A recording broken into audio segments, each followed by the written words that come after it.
আমরা শুরু করব বৃত্তের স্পর্শক সংক্রান্ত উপপাদ্য, theorems related to tangent of the circle. তো প্রথমেই এটা ক্লাস 10-এর উপপাদ্যর এর আগে যেগুলো তোমাদের উপপাদ্যের চ্যাপ্টার ছিল সেগুলো সবই শেষ হয়ে গেছে। প্রথম যে ইউনিট টেস্টে ফার্স্ট সামেটিভে সবগুলো শেষ হয়ে বৃত্তের স্পর্শক সংক্রান্ত উপপাদ্য থেকে আমাদের বাকি ছিল।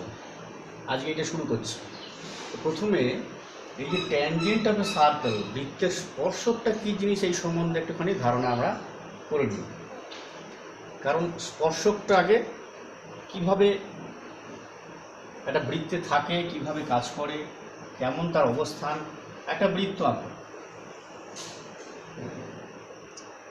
একটা কেন্দ্রীয় বৃত্ত আছে। তো এই বৃত্তের সঙ্গে একটা সরল রেখার সম্পর্কটা কী? সরলরেখাটা কেমন হতে পারে? সরলরেখাটা এরকম হতে পারে, সরলরেখাটা এরকম হতে পারে, সরলরেখাটা এরকম হতে পারে। একটা সরলরেখার সঙ্গে একটা বৃত্ত, তার অবস্থান এই তিন ধরনের ছাড়া আর কিছু হতে পারে কিনা এটা ভাববে। তাহলে আমরা প্রথমে দেখি জিনিসটা কেমন হচ্ছে, সরলরেখার সঙ্গে বৃত্তর সম্পর্কটা কেমন। সরলরেখাটা একটা জায়গা আছে, বৃত্ত আরেকটা তার অবস্থান রয়েছে। এদের যে দুটোর যে কম্পারেটিভ যে পজিশান, সেই পজিশানে দেখতে পাচ্ছি যে সরলরেখার সঙ্গে বৃত্তের কোনো ছেদ করেনি বা স্পর্শও করেনি। এই ক্ষেত্রে সরলরেখাটা কি হচ্ছে, দেখা যাচ্ছে সরলরেখা বৃত্তকে দুটো বিন্দুতে ছেদ করেছে, অর্থাৎ সরলরেখাটা বৃত্তের ভিতর দিয়ে গেছে, অর্থাৎ ইন্টারসেক্ট করেছে। This straight line intersects the circle. আর এই স্ট্রেট লাইনটার ক্ষেত্রে আমরা দেখলাম এই সরলরেখাটা বৃত্তকে একটা জায়গায় শুধুমাত্র কন্ট্যাক্ট করেছে, স্পর্শ করেছে, জাস্ট একটা বিন্দুতে। এই ধরনের সরলরেখাটাকে আমরা বলবো স্পর্শক। কীরকম? যে সরলরেখাটা এই বৃত্তকে যা মাত্র একটা বিন্দুতে স্পর্শ করবে, সেইটাকেই বলবো স্পর্শক বা ট্যানজেন্ট। এক্ষেত্রে এই স্ট্রেট লাইনটা কিন্তু ট্যানজেন্ট নয় বা স্পর্শক নয়, সে দুটো বিন্দুতে ইন্টারসেক্ট করেছে, ছেদ করেছে। আর এই সরলরেখায় বৃত্তকে কোথাও কোনো স্পর্শ করেনি, ছেদও করেনি। এখন দেখো স্পর্শকটা কিভাবে আমরা ডিসকাস করতে পারি। কীরকম? দেখো একটা বৃত্ত নাও, এই বৃত্তের একটা ইন্টারসেক্টর নাও। এই স্ট্রেট লাইনটা বৃত্তকে ছেদ করেছে বা ইন্টারসেক্ট করেছে। এই বিন্দুটাকে ফিক্সড করে দাও পি। দিস ইজ মনে করো এ। এবার করছি কি, পি বিন্দুটাকে ফিক্সড রেখে এই স্ট্রেট লাইনটা এদিকে মুভ করাচ্ছি। তাহলে মুভ করালে কেমন অবস্থান আসবে? এরকম একটা অবস্থান আসবে, PA1। আবার যদি পি বিন্দুকে ফিক্সড রেখে এটাকে যদি মুভ করাই, PA2 এরকম আসবে। ক্রমশ যদি আমার পি বিন্দুটাকে ফিক্সড রেখে এইভাবে সরলরেখাটাকে এই দিকে মুভ করায়, এইদিকে যদি করায়, তাহলে এক সময় সরলরেখাটা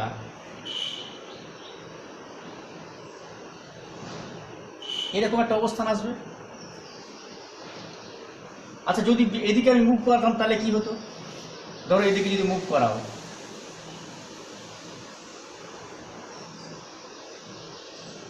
পিবি অবস্থানে আসতো, অর্থাৎ এদিকে মুভ করছে।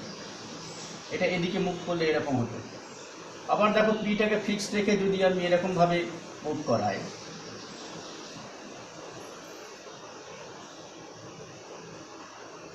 তাহলে ঠিক একটা সময় এসে এই পি এর সরলরেখাটা ঠিক এই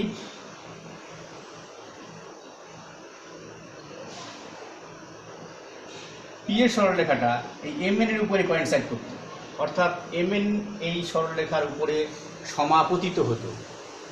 এই সরলরেখাটাই হচ্ছে স্পর্শক। কারণ এর আগে আমরা দেখলাম যে একটা সরলরেখা যদি একটা বৃত্তকে একটা বিন্দুতে মাত্র স্পর্শ করে, তাহলে সেটাই সরলরেখাটাই ওই বৃত্তের স্পর্শক হবে। তাহলে আমরা দেখতে পেলাম এই MN স্ট্রেট লাইনটা ঠিক এইভাবেই একটা সার্কেলের কীভাবে ট্যানজেন্ট হচ্ছে।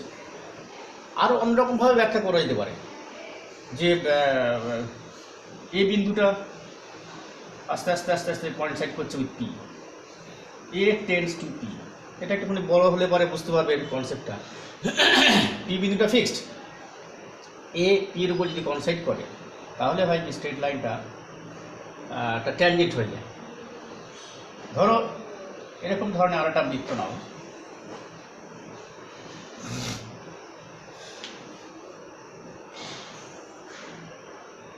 একটা স্ট্রেট লাইন নিচ্ছি যে নাকি দুটো পয়েন্টে ইন্টারসেক্ট করছে সার্কেলটাকে, এর প্যারালাল এই সরলরেখাটার সমান্তরাল আমি এটা মনে করো পি কিউ, এর সমান্তরাল সরলরেখা আমি আঁকছি।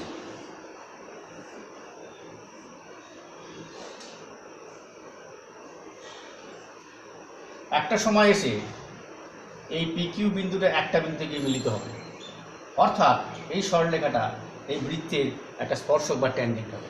তুমি এটা ওদিকে মুভ করাতে পারো, এদিকেও তুমি যদি এটাকে সমান্তরাল সরলরেখা দেখো আস্তে আস্তে আস্তে আস্তে এদিকে গিয়ে এই একটা বিন্দুতে স্পর্শ করছে। This point and this point is point of contact বা স্পর্শ বিন্দু। এইটা হচ্ছে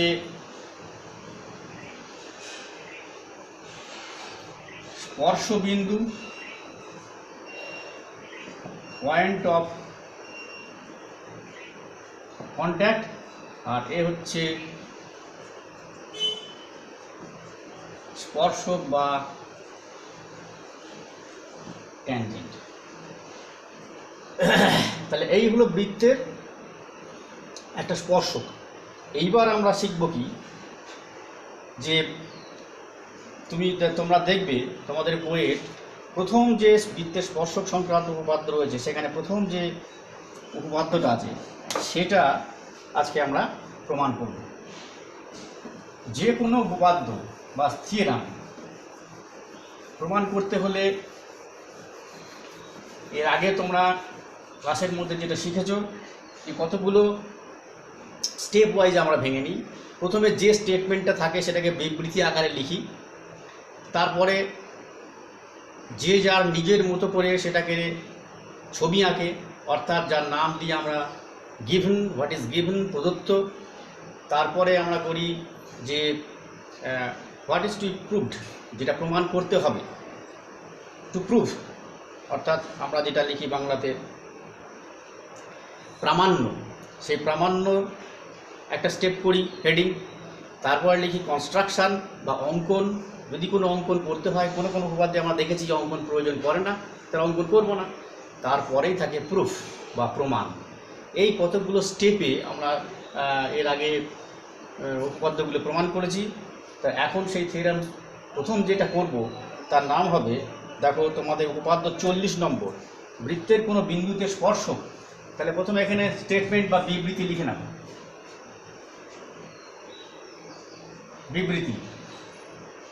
বিবৃতিতে কি হচ্ছে, বৃত্তের কোনো বিন্দুতে স্পর্শক,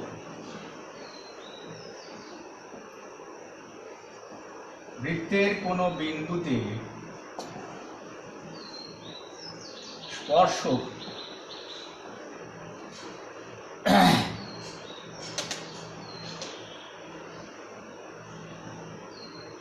ওই বিন্দুতে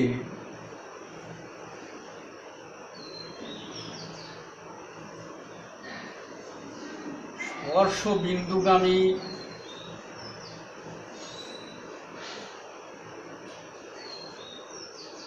ব্যাসার্ধের উপর লম্ব। এই উপপাদ্যটা, এই স্টেটমেন্টটা আমরা আগে প্রমাণ করতে যাচ্ছি। এই বিবৃতি স্টেটমেন্টটা আমাদের লিখতে হয় প্রথমেই, এরপরে তোমাকে ছবি আঁকতে হবে। ছবিটা একটু রাইট সাইডে করবে, এর নিচে, এর সঙ্গে নয়। একটা ছবি কনস্ট্রাকশন করতে হবে। কেন্দ্রীয় বৃত্ত,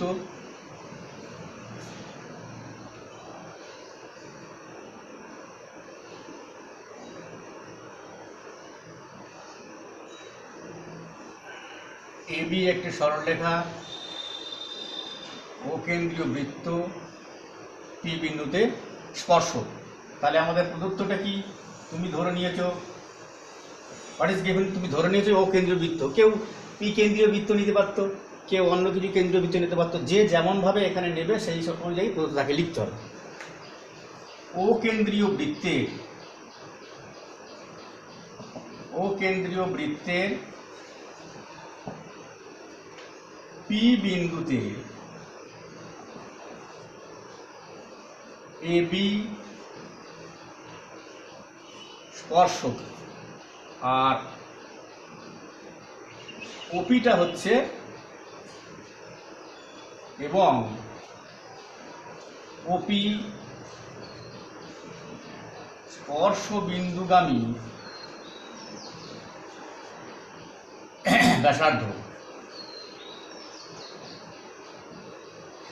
অর্থাৎ ওপিটা হচ্ছে এই যে পয়েন্ট অফ কন্ট্যাক্ট, সেই রেডিয়াসটা প্রামাণ্য, পরপর পয়েন্টগুলো দিতে হবে। প্রামাণ্য কি প্রমাণ করতে হবে? এটা খুব সহজ জিনিস। এই যে বলেছে বৃত্তের স্পর্শকটা স্পর্শ বিন্দুগামী ব্যাসার্ধের উপর লম্ব, তো ব্যাসার্ধটা ওপি আর এবিটা হচ্ছে স্পর্শক, তাহলে লম্ব হবে কি? ওপি লম্ব এবি। এইটা তোমাকে প্রমাণ করতে হবে। এর জন্য একটা অঙ্কন আছে, তাহলে আমাদের অঙ্কনটা লিখতে হবে, অঙ্কন পয়েন্টটা করতে হবে, কারণ অঙ্কন রয়েছে একটা। এখানে একটা পি ছাড়া অন্য যে কোনো একটা বিন্দু নাও,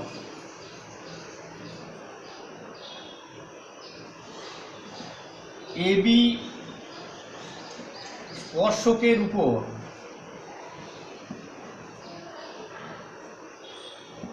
পি ছাড়া অপর যে কোনো বিন্দু কিউ নিলাম। এই লেখাটা যেন ছবির মধ্যে যেন না ঢুকে পড়ে, এটা খেয়াল রাখবে। তাহলে নাও, এই বিন্দুটা কিউ নাও, দিয়ে কি করলাম? ও কিউ যুক্ত করে দিলাম।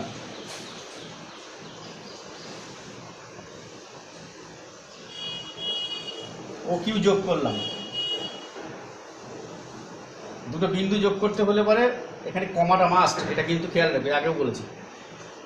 তাহলে পি বিন্দুটা হচ্ছে যে এই কিউ বিন্দুটা হচ্ছে পি ছাড়া অপর যে কোনো বিন্দু। তারপর আমরা করেছি কি? কিউটা ও কিউটা যোগ করে দিয়েছি। এইবার শেষ যেটা আমাদের করতে হবে, প্রমাণ, এই হেডিংয়ে আসছে এই প্রমাণ। দেখো, এবির উপরে কিউ হচ্ছে কেমন বিন্দু? পি ছাড়া অপর যে কোনো বিন্দু। আমরা জানি এবিটা হচ্ছে পি বিন্দুতে স্পর্শক। স্পর্শক মানে কি? পি বিন্দুতে স্পর্শক, তার মানে আর কোনো বিন্দুতে সে স্পর্শ করেনি, অর্থাৎ কিউ বিন্দুটা নিশ্চয়ই বৃত্তের বাইরে অবস্থিত। তাহলে সেটা লিখে নাও, সেটা হচ্ছে কি? পি বিন্দুটি এবি স্পর্শকের উপর কিউ বিন্দুটি স্পর্শকের উপর পি ছাড়া অপর যে কোনো বিন্দু,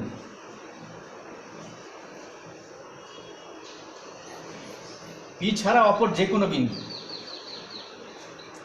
তাহলে কি কিউ বিন্দুটা নিশ্চয়ই বৃত্তের উপরে কোথাও অবস্থিত হবে না, ভিতরেও হবে না, অর্থাৎ কিউ বিন্দুটা বৃত্তের বাইরে অবস্থিত। সুতরাং চিহ্ন দিও। সুতরাং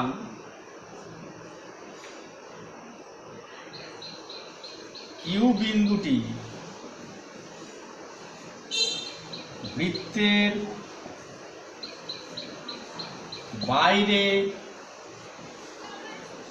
অবস্থিত হবে। ও কিউ যোগ করার ফলে ধরে নিচ্ছি, ধরি ও কিউ বৃত্তকে আর বিন্দুতে ছেদ করে, মানে একটা বিন্দুতে ছেদ করবে। আচ্ছা, এখানে লিখে নাও, একটি বিন্দুতে ছেদ করে।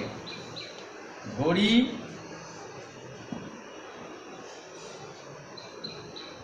বিন্দুটি আর নামটা দিয়ে দাও। যেহেতু আরটা ওকিউর মধ্যবর্তী একটা বিন্দু, তাহলে ও আরটা কি ওকিউর থেকে ছোট, সুতরাং O R less than OQ. কারণটা কি, যা এখানে লিখবে তার এক্সপ্লানেশনটা কমা দিয়ে লিখতে হয়, যেহেতু আর ও কিউ এর মধ্যবর্তী। আবার আমরা জানি আবার ও আর ইজ ইকুয়ালস টু ওপি। কেন ও আর ইজ ইকুয়াল টু ওপি? কি কেন? একই বৃত্তের ব্যাসার্ধ, তাহলে কমা দিয়ে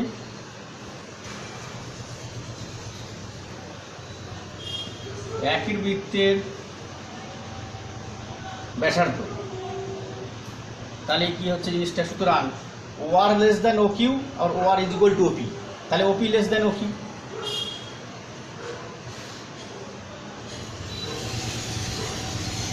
ওপি less than O Q, O P less than O Q, অর্থাৎ ওপিটা ও কিউ এর থেকে ছোট।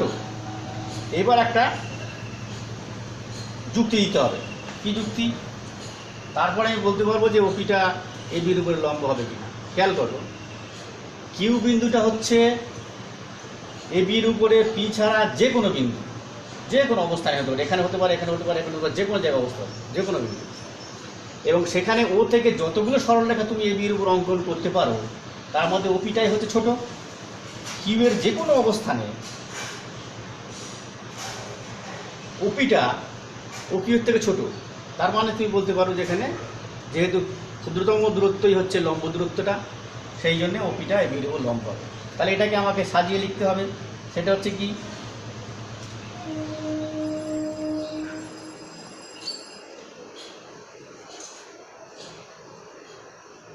কিউ বিন্দু এ বি এর উপরে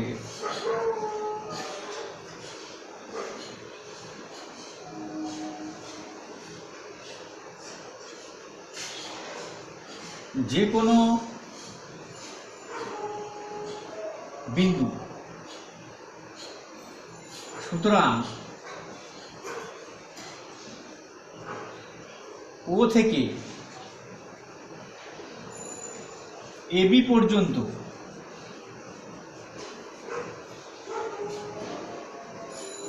যত রেখাংশ বা সরলরেখাংশ আঁকা যায়,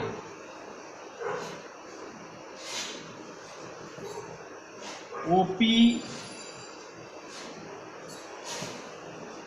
তাদের মধ্যে ক্ষুদ্রতম, আর ক্ষুদ্রতম দূরত্বই হচ্ছে লম্ব দূরত্ব।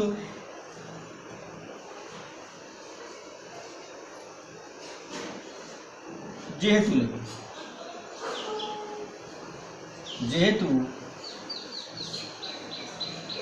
ক্ষুদ্রতম দূরত্ব